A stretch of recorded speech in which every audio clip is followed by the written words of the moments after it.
tao dyan, hindi ba? Mga katulad natin, o mga katulad ng mga yung hindi nakikita sa TV. Pero mula nga nang mapanood ang kanilang mga video sa YouTube, eto na po yung mga hinirang naman na isa sa best freak-out moments ng online show na Daily Bubble ng website ng MSN, ang video ng mga Miss Universe fans. Siyempre, alam niyo yun. Diba? Ganun, diba? Oh my God. In fair. Diba yung gumaganon? In fair, ganon. Instant sikat sila dun, diba? Yun, yung guy na yan, that's VJ Floresca. Actually, siya yung gumawa ng mga damit ng sa entourage ko for the wedding. And not only that, he did my gown for Star Magic Ball. Talaga? So I actually know VJ. Well, ewan ko, baka magkakapatay na kayo sa kasikatan, Rix, kasi di ba lumabas na yung kanyang video mismo sa iba-ibang mga channel sa buong mundo. It's funny, right before mag-Miss Universe, the night before, nag-uusap pa kami, sabi niya, talaga, sana manalo si Venus, sana manalo si Venus. Yan. Alam ko marami ang na-excite dun sa pagpanalo ni Venus. Pero alam niyo po ba, may ilan pa tayong kababayan na unti-unting nakikilala dahil dyan sa YouTube na yan. Tulad na lang ng magkapatid na taga Bulacan at isang OFW mula sa Japan. Panoorin natin ang kanilang kwento.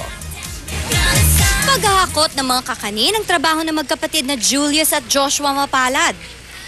Pagkatapos maghakot at mag-deliver ng mga kakanin, sa computer shop naman ng kapitbahay na si Rogie ang kanilang tuloy.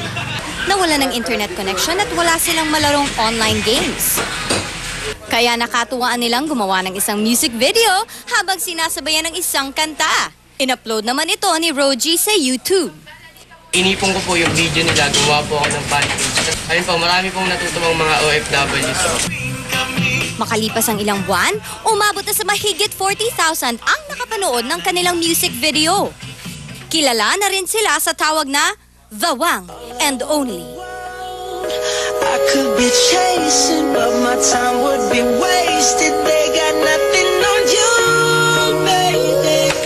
Wala lang. Wala lang. Sinabi nga, bakit ko Ang isang to, kilala nyo ba?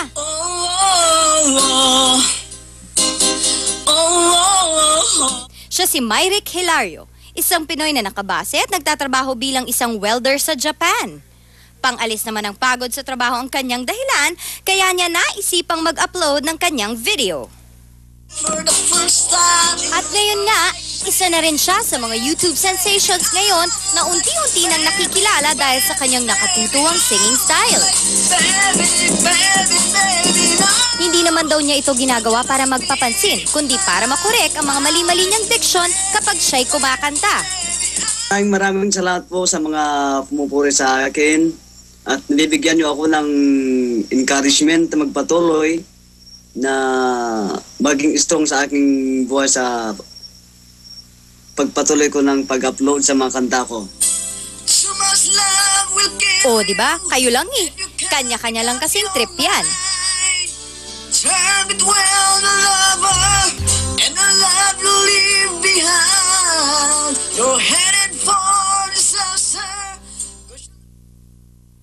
Nakakaaliw talaga yung mga music videos, yung mga videos nilang lahat sa YouTube. Pero alam niyo po ba kung sino talaga mahilig mag-video? Sino?